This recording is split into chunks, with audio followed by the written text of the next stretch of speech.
All right, folks, I got a killer show for you today. I got SGN on joining me today. Going to be talking about the underground city that got hit. An underground facility, a city, an ancient city that got hit in Iran. SG is going to go more into this. It's a lot of intel that he's going to be able to disclose on my show. Also, you're seeing me on Facebook. You're also seeing me on X. These feeds will get cut in about 15 minutes time, just to let you know. So please go to YouTube and be part of this, the conversation there. Now, please hit the notifications buttons. I'm also going to talk about how the phone call between Benjamin Netanyahu and Trump, when Trump told him, turn those planes around, got severely heated. And a lot of threats were made, allegedly, saying, hey, you're not going to get any more funding, buddy. Planes turned around. Now, this is what we're going to be paying attention to from here on out. What's going to happen with the ceasefire? Who's going to break the deal? Is there going to be a break of a deal? So we're going to talk about that and more with SG. And folks, pay close attention to today's broadcast. Also, got off the phone with Juanito, and I got a lot of stuff that I'm going to be talking about with him on my show on ninoscorner.tv. Also, Ringside with Nino is today, 5 p.m. 5 p.m. on ninoscorner.tv, where I'll be disclosing a lot of information I don't disclose on FluffTube with my Black Sheep family. Get over to ninoscorner.tv and subscribe and do the Ringside with Nino. It's like $11 or something like that a month. 137, 134 bucks a year. And I do it twice a month. Twice a month I jump on with my family and we all talk it out and release some frustrations sometimes. And it's a good time. It's a really good time. Okay. Also, folks, when the lights go out, I'm trying to do it in my Mickey voice. When the lights go out on Amazon, also the Mexican Mix. Please leave honest reviews. That's my mama's book, my dear mama. Also, patriotwear.com, folks, being right there. Patriotwear.com, got some cool gear up there. Please take a stroll around the store and tell me what you'd like to see. I got a lot of stuff up there. Patriotwear.com, there it is, streaming at the bottom. You can get all kinds of stuff, shirts and socks and shorts. And I don't have any zapatos yet, but I will get them. X is Nino Boxer. And folks, are you into mining? Well, I'm going to tell you what, copper mining. The United States is staring down a copper crunch. Global inventories hover a 15-year low. Washington is floating import tariffs, and every EV data center and power grid build needs metal we don't control. Investors who wait for secure supply headlines will be paying record premiums again. Picture project delays, soaring construction costs, and CEOs scrambling for offshore concentrate while retail investors chase the last uptick. Miss the window and you're funding someone else's margin, because the majors will snap up the few U.S. assets with grade scale and infrastructure once the tariff hammer drops. Giant Mining Corp 9,800 acre Majuba Hill project in Nevada is built for this supercycle highway, rail, power, and fiber on the claims. A recent hit of 170 foot at 0.4% CU with 10-foot spike at 4.4%. I don't know what the hell I just read there. And engineering the respect already fast-tracking the modeling for the first resource estimate. While rivals tangle with new red tape, Majuba is sprinting towards success and development. The ticker is off. Get over there. It's giantminingcorp.com. It's below. It's the link below. Hit the link below. And folks, start diversifying your money. You got to be ahead of the ball here. Be ahead of the ball. That's what I try to do. Hey! All right, so ninoscorner.tv, ninoscorner.tv. The Ghost is up there right now talking about the terror threats. And we discussed the Golden Gate Bridge quite a bit. I have Colonel Towner Watkins up there as well. I have Wano Saban coming back on again. Trader Girl is coming on talking about the Golden Gate Bridge. She'll be up on Sunday, I think. Leo Zagami, Vatican whistleblower, is coming on. Now, he's going to be on for the General's Tent tomorrow. So today's Ringside, you get me twice. A double dose of Nino with your a triple dose today.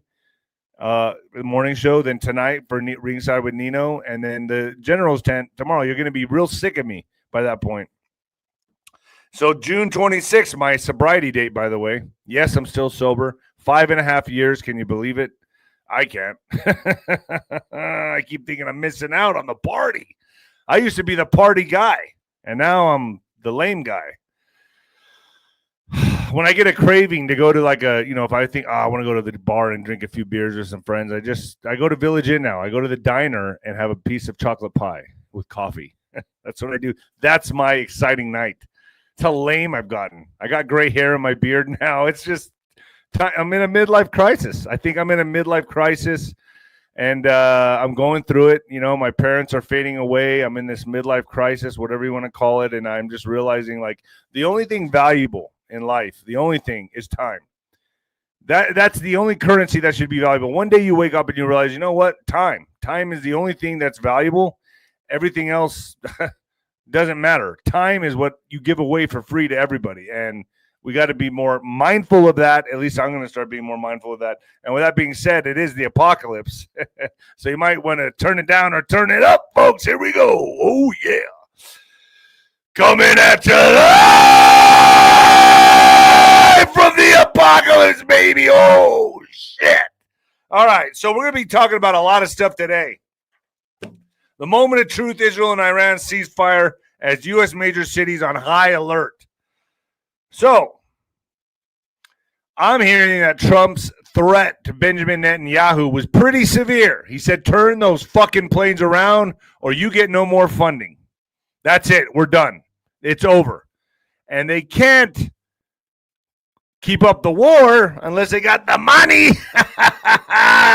So they turned the planes around. Now, both sides are now coming out saying, we really won. No, we really won. No, you did not win. We won. No, you did not win. We won. No, you won. No, we won. We won.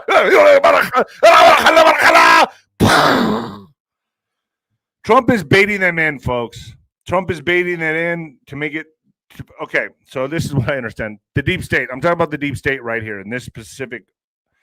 Trump is baiting the deep state in to make and commit premature moves so that the threats can be neutralized and eliminated before what? Before arrests begin. So there's more threats that need to be neutralized and eliminated so that we can move forward with arrests. Now, understand this. Iran was a big one. Iran was a really, really big one. So before these arrests can happen, threats need to be neutralized and stopped and eliminated. Distractions need to be taken out. Key points here. Trump gave Israel ultimatum to turn the planes around or you get no more military funding, period. Inspectors will go into Iran and inspect and make sure the nuclear facilities the nuclear facilities are not operable. The moment of truth is here. So here's the first problem I see already developing. Both sides are claiming victory over ceasefire. Apparently, there's a regime change taking place. Doesn't this sound like some kindergarten kids fighting? No, you won. I won. No, you did not win. We won. No. I won. No. You did. That's what it sounds like to me. That's what I'm hearing over here. Just call it a day. Squash it. Both sides won. All right. You both get a trophy, a participant trophy. Okay. All right. So apparently there is a regime change taking place. In my opinion, I don't know how the ceasefire would be possible without taking out who? The Iran supreme leader. So in my mind, I'm wondering if this guy's still alive. Now, that's just my opinion. I'm thinking, this guy, could they have got this guy and he's either been detained or Ali Hossein Khamenei, could he be detained? That's what I'm wondering. There's no way Benjamin Netanyahu would agree to accept these conditions to this unless that supreme leader was dead or detained, in my opinion. I don't know if he is. I'm just saying question mark here. Could something happen in Israel to be blamed on Iran? That's a question mark right there, folks. You know how I do these things. Could a terror attack happen here in the United States? Cities, major cities especially, are on high alert. Now, if you hear the ghost talk, he says, hey, rural areas as well. There's a lot of these people there in rural areas. Will there be peace in the Middle East? Is this all going to lead to massive exposure? I'm starting to think the exposure is going to start now, folks. And I'm going to bring SG on in just a second to talk about this. I think Trump is setting the ultimate trap, folks, by nullifying, neutralizing, and eliminating these threats so that he can move forward to clean up America. And you better believe it's coming. And all these Democrats out there screaming and pointing fingers, you're in trouble. Believe me when I tell you, you're in trouble. AOC. Oh, yeah. And a lot of these podcasters and let me clarify this once more. A lot of these podcasters that jumped ship on Trump, understand this. There's a healthy disagreement, and then there's going full,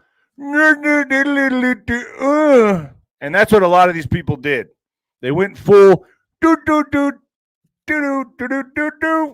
and it's going to bite them in the ass.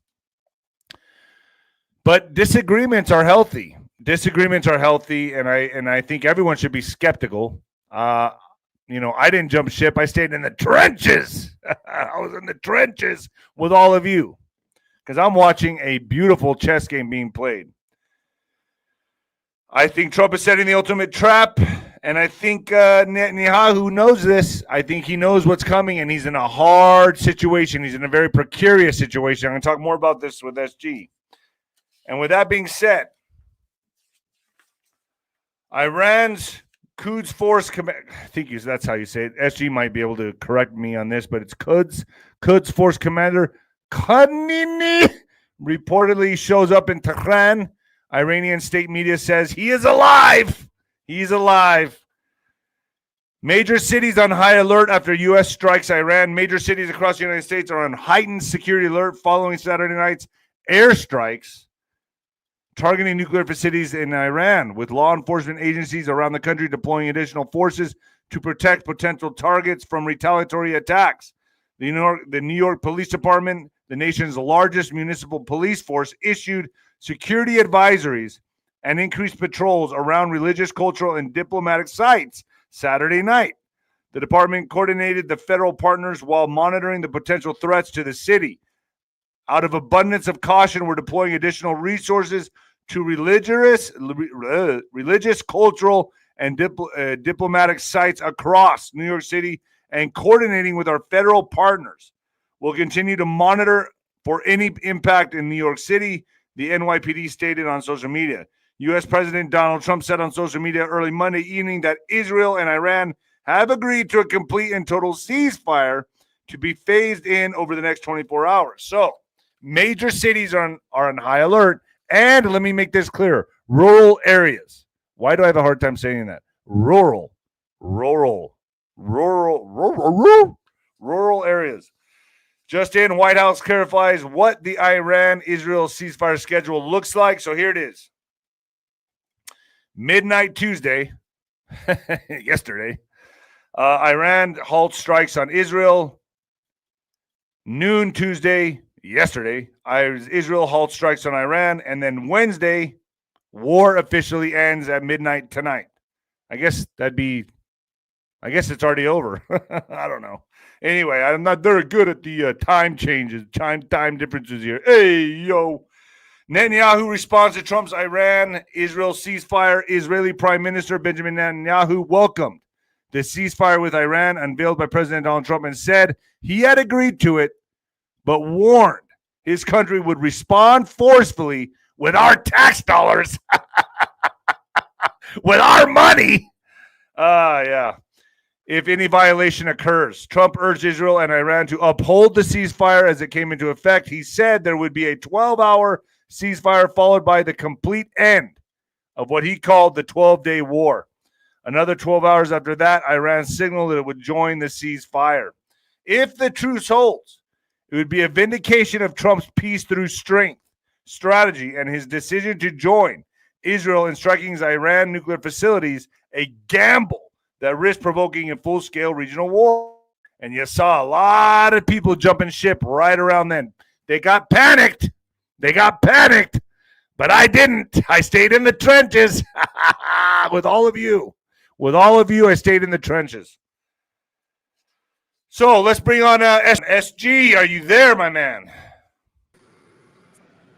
Doing well, Nino. Good to be here. Hope you can hear me. I'm a little bit audio delayed on this end. So what do you think? You think I'm pretty entertaining? Well, it has a bit of a Rocky meets Walter Cronkite kind of feel. That's that's a good way to explain. Yeah, I like that. Hey, all right. So, SGNR. Hey, yo.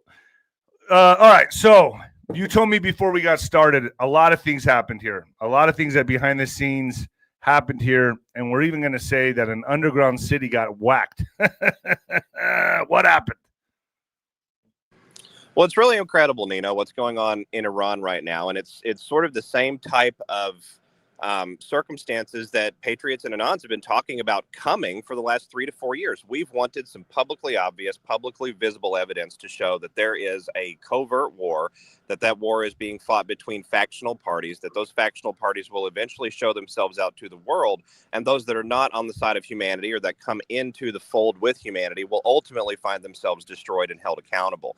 And so what's happening in Iran right now is exactly that process. We've had a factional component in control of the Iranian government, which is ancient Persia, for those out there that are unfamiliar with the history part. It's a significant country with a big cultural story to play here. And so that group that has been in control of that government inside Iran since the 1970s, placed into power, if your audience remembers, by the United States Central Intelligence Agency primarily, has been nothing but a traitorous insular crowd that has acted against not only their own people, but the entirety of the planet. And it goes even a little bit deeper than that. Iran has the special designation of being the Arabic world version of the US CIA's The Farm. So this is a training and intelligentsia proving ground where people go from all over the world, both in business, finance, politics, military, and otherwise, and they either engage with them in a diplomatic or a semi-official capacity, or they engage with them in a financial capacity, or in many times an overlapping military and intelligence community capacity when you have cooperative arrangements happening inside of black budgets. And so what's going on now, in my opinion, we had President Trump coming into office earlier this year, telling us that the world was going to change. We saw April come about with the new financial year, the implementation of tariffs to level the playing field and start dragging out the inconsistencies inside that arena. We also have to acknowledge that Trump told us immediately prior to this Iran situation popping off in a big way, that he was the hunted and now he's the hunter. So what that means is there's still a hunt to be had. There's still a target to draw out. There are still areas of resistance that have to be neutralized, hunted out, and handled. The Iranian regime there inside Tehran was given 60 days essentially to come to the table and basically capitulate, in my opinion, to a broader situation about not only the nuclear energy component, but also the underground infrastructure that we're going to talk about here in just a moment, as well as the financial arena worldwide. And that capitulation evidently did not occur. So we saw this movement of militarized force onto Iran right around June 12th or 13th, I believe, was when Israel really started hitting the country hard. And we saw the retaliatory actions from Iran towards Israel. And while I feel very deeply for anyone that's caught in the middle of that, what you have is the Mossad IDF intelligence community waging war on the IRGC-QF and the IRGC broader intelligence community, as well as the puppet heads of that community forward-facing inside the government to allow for a vacuum, which will then be filled with power for we the people. I'm not a supporter of regime change, and I want to point that out for the audience out there. The United States has been way too involved in way too many other problems. We've got enough here at home that we have to worry about. However, when we look at the creation of a new economic landscape and a balance of power worldwide, we would have to assume that world peace is the ultimate end goal here, and that anyone who is not on the side of world peace and financial prosperity for humanity is going to put up a resistance up to and including militarized resistance in this process, because they quite literally have nothing to lose. So that, in my opinion, is what has happened here and why we're in Iran to begin with. But there's other components that I want to add to, for your audience out there. The first component is President Trump's authority to do this. So we've seen a pretty big schism develop online. You referenced it a number of times in the opening commentary about individuals that sort of went on tilt when we saw President Trump authorize the use of military force without a congressional declaration publicly visible. But we have to keep in mind that President Trump is leveraging the entirety of the administrative state that is already in place. It is the entirety of executive orders past and present. It is the entirety of U.S. code that has been codified and put into law past and present. And 22 U.S. Code 9404, Section 9404, is why President Trump is allowed to do what he is allowed to do right now in this moment in time. That particular U.S. code was the imposition of certain sanctions on Iran and Tehran for terrorism-related components. Authorities derived from that law, and it's public law, I think 115-44, if I'm not mistaken.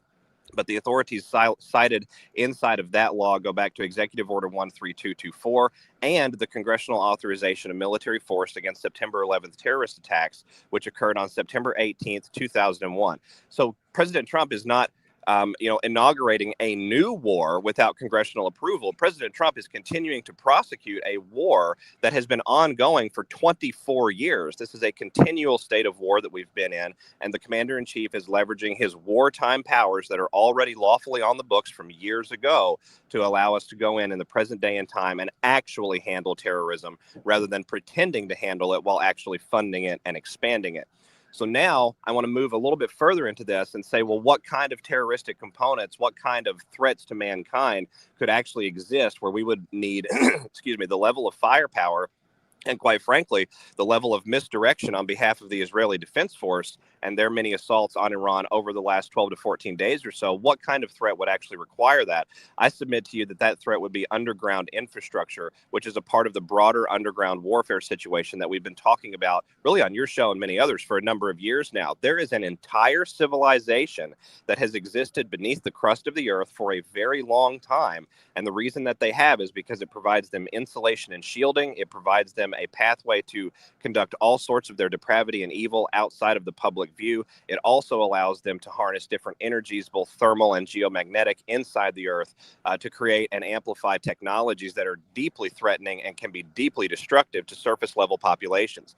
And one such underground cavern system and city, in my opinion, it's absolutely an underground city. I don't know what actually lies down in there.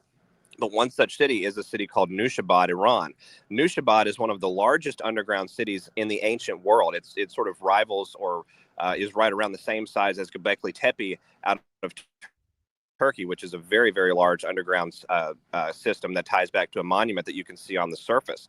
And so this underground cavern system was utilized for a period of more than 1,500 years for all sorts of different maneuvers there on the ground inside ancient Persia. We saw multiple conquerings that happened where individuals would hide underneath the ground. We saw irrigation and tunneling systems dug 40, 50, 60, 80 kilometers in one direction. We've seen, the archaeologists over the last 15 years have managed to map several different tunnel systems headed westerly and southwesterly. And interestingly, almost immediately west of Nushabad, it's west and a little bit to the northwesterly direction, is Fordal Mountain. And so when you look at what's going on in the Iranian landscape right now, and you appreciate the fact that the closest Iranian metro to Nushabad is a city called Kashan, which itself has a very interesting history that we can't talk too much about on this particular Fluff Tube broadcast, but that I would encourage your audience to go. Will you go on ninoscorner.tv with me after this? Certainly.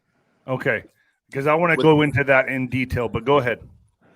Well, when we look at that, the demographic population of that closest city area, and we also look at the behavior of that sort of centralized region of ancient Persia over the last 1,500, 1,800 years or so, it paints a very, very interesting picture. And the site of the other U.S. bomber strike that occurred was just about 50, maybe 100 kilometers to the south of Kashan, of the Kashan-Nushabad area, and it happens to be at the other end of this sort of miniaturized mountain range. It's sort of comparable to the Appalachian Range here in the United States.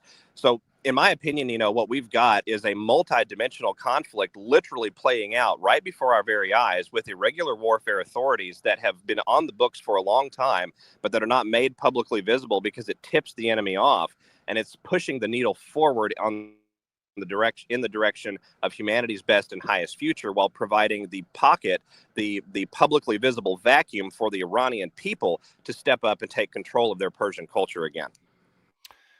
Folks, we are going to cut the feed from Facebook and X right now. Get over to YouTube. I'm going to go ahead and read this commercial to give you time to do it. But don't worry, I will make this commercial as entertaining as possible. Are you having problems in the bedroom, fellas? Well, the American healthcare system is broken. Big Pharma charges an arm and a leg for their products while insurance companies are focused on growing healthcare spending. So I'm always researching ways to take care of myself naturally, if you know what I mean. And one of the most overlooked factors is improving your blood flow. Yeah, especially in those areas down below the waist.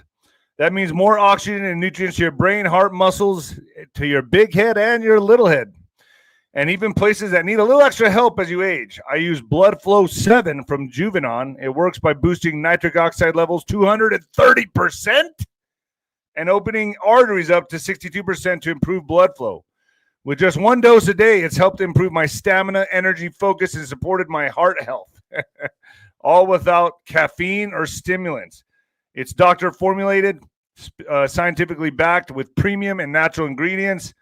Look, I wouldn't share it if it didn't work for me, folks. Bloodflow7.com/Nino. That's bloodflow7.com. Folks, this stuff, it's like gangbusters what's coming out on the markets now. You don't need to go to a doctor, get a prescription for this, that. I'm telling you, nitric oxide works. It helps the blood flow. Vasodilator, if you know what I mean. It works. All right, so I don't know if we cut the feed yet from FluffTube, but from Facebook and X. But if you're with us now, if you converted over to YouTube, thank you for joining us. We're going to continue this. All right, so SG, the way I see this playing out right now, and I don't think this was strategic. It was meant to be done, and this was part of the operation. But I saw a lot of podcasters jumping ship, kind of developing Trump derangement syndrome in their own right, not understanding the chess game being played here, and really turning on Trump. And I think they were sincere. And I don't think they were plants or anything like that. Maybe some of them, but I think they were sincere, but just sincerely wrong. Right, SG? I think that's probably how I would characterize it as well, Nino. And we have to keep in mind that the type of irregular espionage warfare that the entire world is engulfed in and has been, since 2017, it is the equivalent of military-grade psychological warfare each and every day. And so you're going to have individuals out there that over time, they just crack under the pressure. They fall back into a program. They fall back into a habit of worry or deeply programmed fear based on a certain issue. The war issue, especially war in the Middle East, is probably the largest fear-based program that's present in the macro consciousness of the United States right now because of the last 25 years. And so, as we look at what's happening, I think we do have to acknowledge that I think many of our brothers and sisters out there are truly on the side of humanity in the sense that they want peace and prosperity and they want peacefulness and liberty at home. But some of them may be cracking underneath that pressure of going through what amounts to a worldwide drag out of a very, very old evil. So it's really, it comes down to the point of having a better aerial view of what's happening here. It's not just being about a cheerleader, a mindless Trump cheerleader.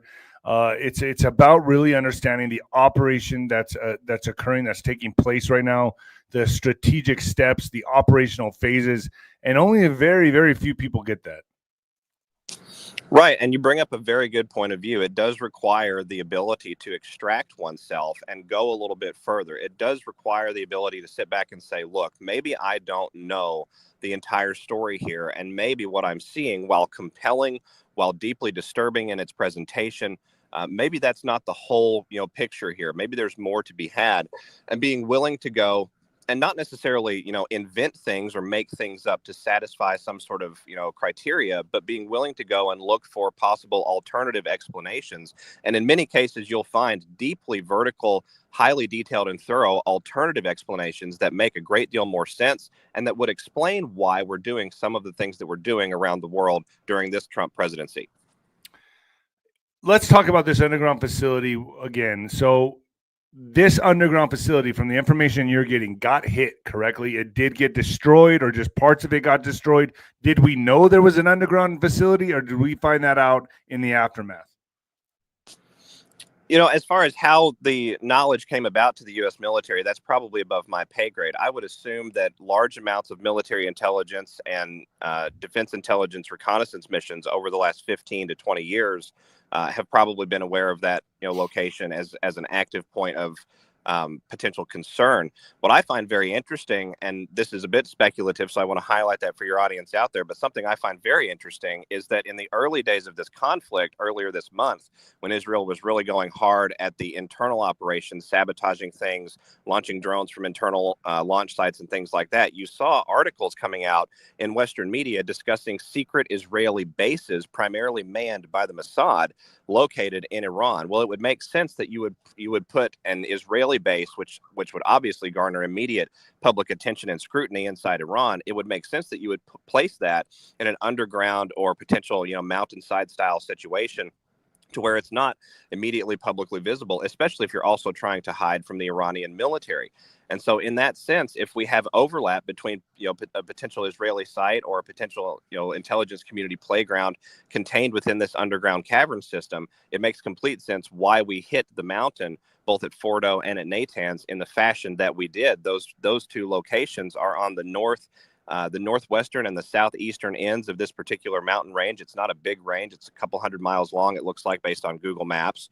And so looking at that, if you hit that with large, ordnance that's capable of extremely large explosivity inside, penetration and explosivity inside that underground system, you could actually collapse the entirety of the system itself, depending on what the actual, geologic conditions of the earth and the crust there really are. And that's also a little bit above my pay grade. But as we look at what's going on here, it's fundamentally apparent to me that this was more than just a nuclear situation. Russia made the announcement just a day and a half before these strikes occurred that they had their specialists in Tehran assisting the Iranian government with designing 2 new nuclear reactors. So if the nuclear component here was truly the concern, I don't think you would have Russia with their specialists on the ground at the same time that the U.S. military is launching these strikes on the supposedly premier locations for Iranian nuclear facilities. I submit to you that much more is at play. So I would imagine now they're realizing, oh, gee, we shouldn't have built a nuclear facility above the underground city. That was kind of a stupid move. So how likely are U.S. boots on the ground in Iran? So it is, in this article, it says it is likely that the Trump administration will deploy U.S. Is it likely that Trump administration will deploy U.S. military ground forces to Iran before the crisis is concluded? And then they say no, but it is possible. American troops will be deployed in ground combat. Will they be deployed for ground combat operations? Maybe. So what's your thoughts on this? I've heard there's going to be inspectors going in there to inspect the nuclear facilities and make sure they're not operable. Would they? Obviously, in my mind, inspectors would show up with troops, correct? Well, I think, it could go a couple of different ways with how that pans out. I do want to address for the audience really quickly that I don't believe it's very likely at all we see regular U.S. ground forces deployed inside Iran in a postured way. If anything, I think that we see military support requested by a new Iranian government that comes into the vacuum that's currently being created. We have no idea whether or not Khomeini is still alive, for example, and that's just one of several up there. What's your thoughts on that? Do you think he may have been taken out? I don't think Israel would have gone along with the ceasefire peace deal if he wasn't taken out. Well, I will say that I think it's telling that there has been absolutely no electronic engagement from Leader Khomeini at any point, really since just a few days after the conflict began. We saw a number of sort of shock and awe surprise attacks that occurred inside Iran in those first 72 hours. I think it's perfectly feasible and possible that Khomeini was targeted in those attacks and did not survive. But of course, if you're the remainder of the factional power structure, you're not going to announce that, because that is the invitation for the Iranian people to go ahead and form a government around you and make you irrelevant. And I think that's how this is going to go out. I think it's very possible that Khomeini is no longer with us. And as we look at what's happening here, it's becoming increasingly apparent, Nino, that we've got a situation where the Iranian people are being given a window of opportunity. And this window of opportunity, I think, is going to be completely determinative on how quickly things actually either settle themselves down or pop off in a different sense. And we don't know which direction that's going to go just yet. The ceasefire is very, very early and very, very new. But depending on which direction that goes, I think this is the window of opportunity for the Iranian people to step up back into their pulpit of power in Tehran and make peace and prosperity with the rest of the world. I think, as these threats are eliminated, as they are nullified, neutralized, I think now you see that Trump brought out a special prosecutor for 2020. And I want to be very careful with that on FluffTube, but we'll talk more about that on the Ninos Corner.tv back channel. This is all starting to come out. I heard the first round of arrest will be the ones affiliated with Russia, and we could see them as soon as this year. What are you hearing, SG? And then the main bulk of the arrests happen next year. I'm hearing something very similar to that, actually. It looks like we're going to start with, again, some of those lower level useful idiot components, both at the political pulpit level and the government bureaucratic level. And we're going to escalate that throughout the last part of 2025 and through all of 2026 and into 2027.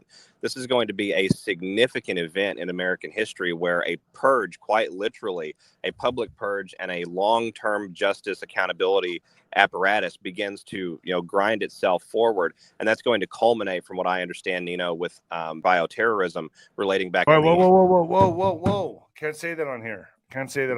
Damn it. Oh, we were doing so good. Yeah, you gotta rein it in, SG. We could talk about that on the back channel, okay? Fair enough. Let's satellite images show trucks lined up at Iran's Fordo nuclear facility before U.S. airstrikes. Satellite images appear to show scores of trucks lined up at Iran's Fordo nuclear facility just days before the U.S. carried out its large-scale airstrikes, as speculation swirled that Tehran may have been able to move its uranium stockpiles before the attacks. What intel are you getting on that? Well, I think that sort of, belies a little bit of what we were talking about earlier with the fact that there's much more going on here. If the Iranian government was given notice of what was happening there on the ground, and it looks like they were, why would they not have moved those facilities? And the claim, I think, is perfectly reasonable when we look at having to relocate certain personnel that are going to be caught in the crossfire of a much broader penetrative operation, right? These ordinances that were dropped on these particular sites in Iran are capable of penetrating deeply into the Earth's crust. I mean, you're talking about literal hundreds and hundreds of meters, potentially kilometers down when you look at the reverberative damage that occurs. And so if you've got individuals that are, working more towards the surface on things that they think are reasonable, such as the standard non-weaponized nuclear research, those would be individuals that would need to be brought out of the crosshairs because there are larger threats at play. Weaponized grade nuclear research certainly factoring into that, but I submit to you again, large amounts of underground infrastructure and technology that poses an existential threat not only to Iran but to the entirety of the planet. And so, going through this period of time, I think that we're going to see a lot of this come out into the light. I find Russia's silence on the issue and sort of their lackadaisical attitude towards it, as well as China's, very, very telling. Almost as like they don't really mind too much as what's happening in Tehran. But if things become a little bit, uncontrollable, I think we'll see a little bit more public narrative between Donald Trump, President Putin, and potentially President Xi. And I would look at the Strait of Hormuz as being the next major fulcrum that we should keep track of. So Trump says that the Iran nuclear program is now gone for years.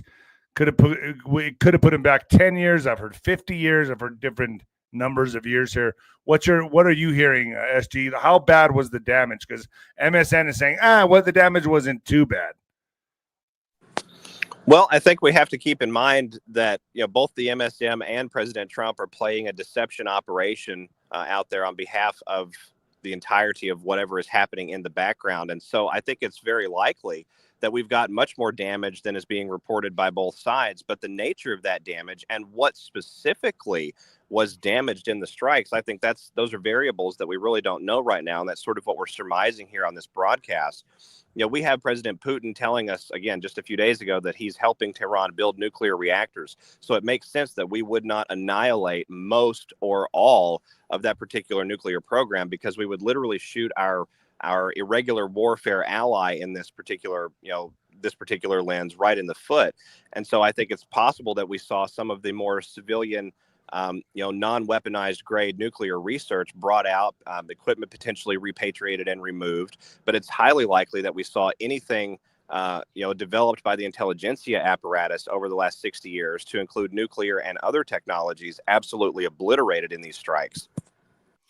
Says the IAEA says additional impacts from U.S. strikes on nuclear facilities in Iran may have caused localized contamination. And I would bet that underground city is severely contaminated now.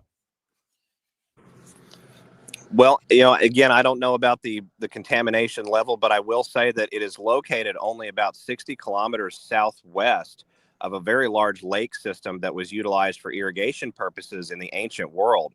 And so if you look at, the water supply that comes into that area underneath the sands, and if you were to contaminate it with any sort of ordinance, nuclear or otherwise, you're going to permanently mar the underground ecosystem. And I would submit to you, Nino, that for a short period of time, that may be necessary depending on what is actually beneath the sands of central Iran. You have to keep in mind that in 2003, we saw the U.S. military go into Iraq, and leaked cables, but State Department situation later on showed that they weren't just there for weapons of mass destruction. They were looking for the tomb of Gilgamesh. And so if that's something that's actually located there in the Iraqi desert, for example, what perhaps is located beneath the sands of ancient Persia? There's so much technology that still needs to come out. I mean, that's been hidden from us, that has only been enjoyed as a luxury for the very few elite that feel like they're entitled to this type of technology. Correct, SG? Correct. And it is the most transparent and sincere God complex that you could ever hope to describe or see in the course of human events. These people honestly believe that this is their world and that we are just taking up space. And so when we look at what's actually happening right now around the planet, this is the comeuppance of generations and millennia in the making. This is something that they've never contended with before. And in my opinion, they're not going to be able to survive it. So let's talk about some things that are happening here in in America, in the home front here. You got Cuomo conceding the New York City Democratic primary with Mamdani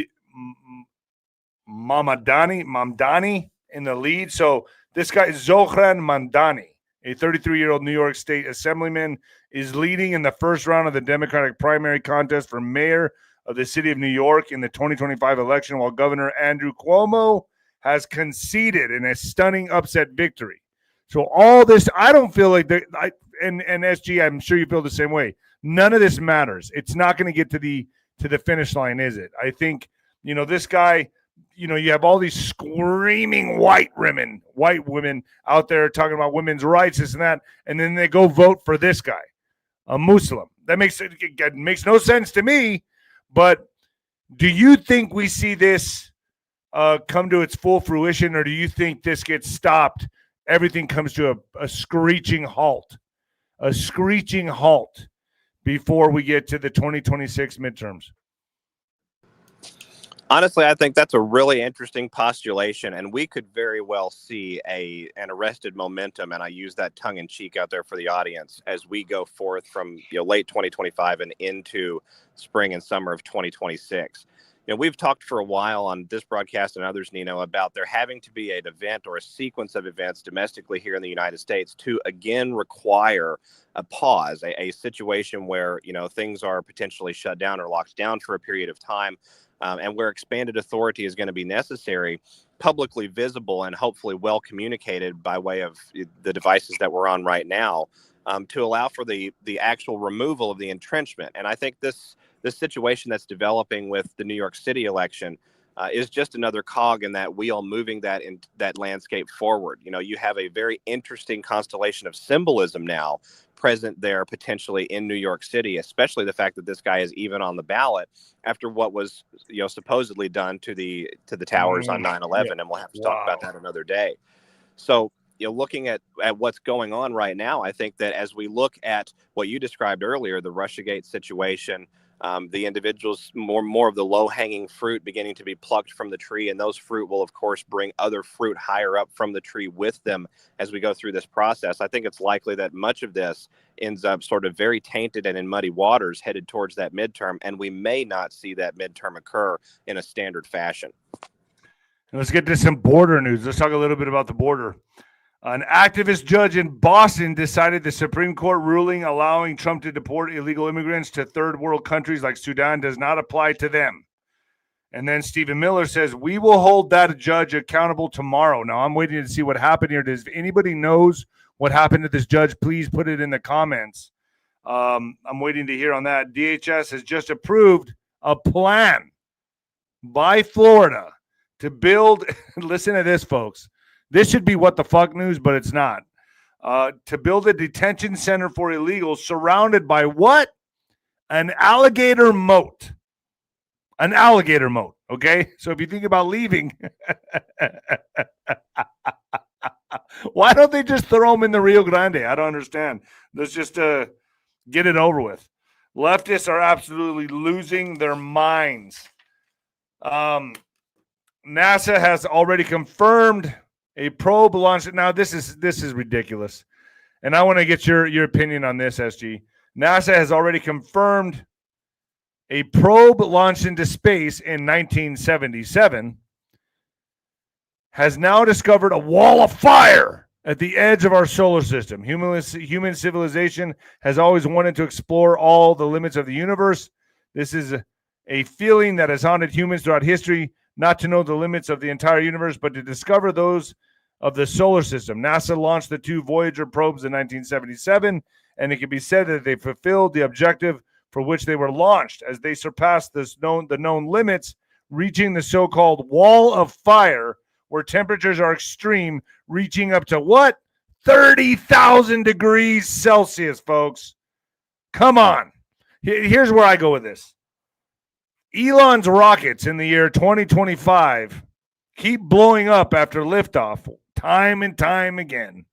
But you're going to tell me that I need to believe that these probes were sent off in 1977, and now they've reached the outer limits of our solar system, and they've come into this wall of fire that's 30,000 degrees, and they can withstand the heat.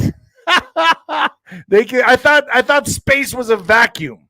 Doesn't it take oxygen to have fire? How is there a wall of fire in space? Is it coming from another dimension? See, none of this makes sense to me, SG. I want to know your perception on this. I think it's bullshit. I think it's complete bullshit. Getting us ready to, we can make it that far. We're going to find alien life soon. I don't know. What's your thoughts on this? Well, it's very interesting that you bring that up. I think the ultimate aim with all of the space-based messaging that we're seeing, certainly over the last 5 years, but I would submit, Nino, over the last 10 to 15 years, has been preparing us for first contact.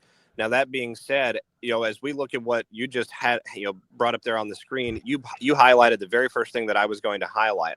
Fire cannot burn outside of a nuclear fusion style reaction that's self-sustaining of its own material in a vacuum. And even then, I think you would have to question some of the physics of it. Now, I'm not a physicist, but from just a baseline understanding of the physics that we know of, that makes absolutely no sense. Additionally, how in the world would a space probe or a spacecraft designed of terrestrial alloy be able to maintain itself structurally as it approached any temperature source that measured 50,000 degrees Celsius? And make it all the way through the solar system with nothing happening to it, and then it gets to the, come on, man. And then Elon's sending up rockets that are blowing up right when they hit the outer limits of our orbit. I mean, it's just...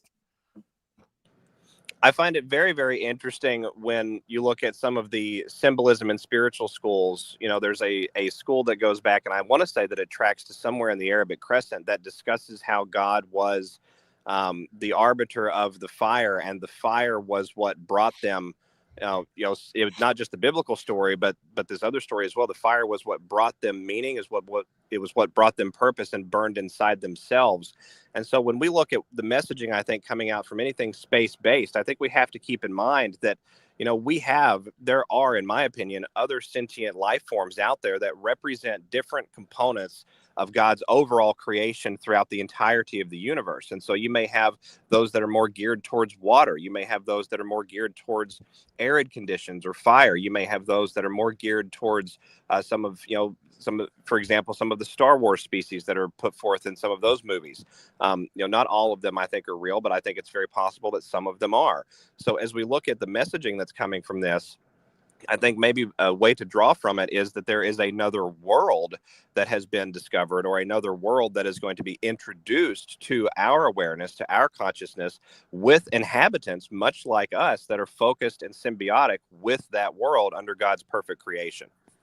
A lot of people are asking in the chat, what's the sun then? Because the sun's burning in space. I don't believe that. I think that's a lie. I don't think there's a ball of fire in space, because that can't happen in a vacuum. So in my mind, I think the sun is a portal, and I think the sun delivers light and energy and information to Earth. And that's what I believe. That's just my opinion. It's just my opinion, but I don't believe there's a ball of fire sitting in space, because it can't happen in a vacuum. Sorry. What do you think, SG?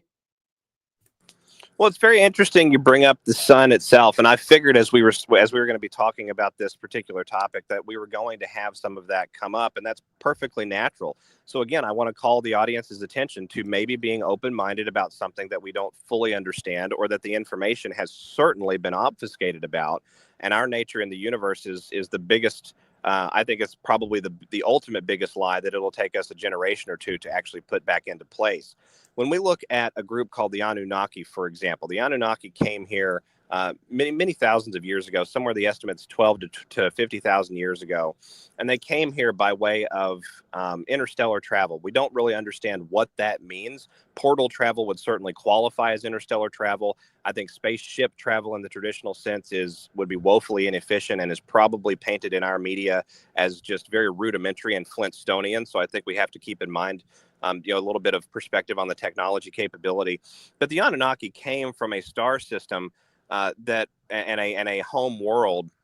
The home world, I believe, was named Nibiru, and the star itself was named Nemesis, which is the English representation of the word nemesis. And that particular world, Nibiru, was a heavy carbon world. So in other words, it was much like how Venus is described to us in our modern schooling, right? It's very rich with carbon-based gases. It's a very hot world, and it fits their style of species. They are a species that vibrates lower on the scale of the overall vibrational spectrum, if you will, the overall wavelength spectrum of light here in the universe. They just simply vibrate lower at it. It's one of the reasons we have that underground civilization built on this planet that we talked about earlier, because you have to be able to shield oneself from the high photonic energy of the surface here of our planet. And so one has to ask then, if they were very advanced, or had the ability to travel interstellar in some form or capacity, could they not have utilized the sun, our sun, as a gateway into this world at a time when its photons were much lower? At a time when its photons were much lower in wavelength. And we know, and even NASA, that the lying bastion behind NASA has been telling us for a long time, decades, that the sun was eventually going to change. And they've been trying to tell us that it was going to change for the worse. I submit to you that in recent years, it has actually changed for the better and escalated its wavelength frequency. And so now it is increasingly more hostile to entities and beings that are not alongside the vibrational wavelength of humanity. Humanity is a love-based organism. We vibrate at a quantum level very, very high relative to other sentient being life forms out there. I'll just say that. Not all, but many others are not quite at the level that we maintain with our photons. And so that is something that I think has to be factored into this broader universal discussion. We really don't know the nature of the universe around us, because if we did, Nino, we would know our power.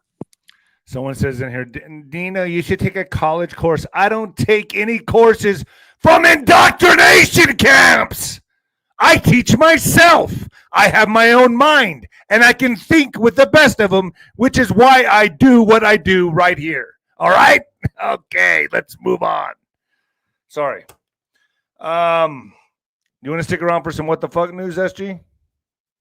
Certainly. All right. In what the fuck news, I'm just going to read this headline right here and just leave it where it's at. White women in New York City scream for women's rights and then turn up in droves to vote for a Muslim to bring in Sharia law.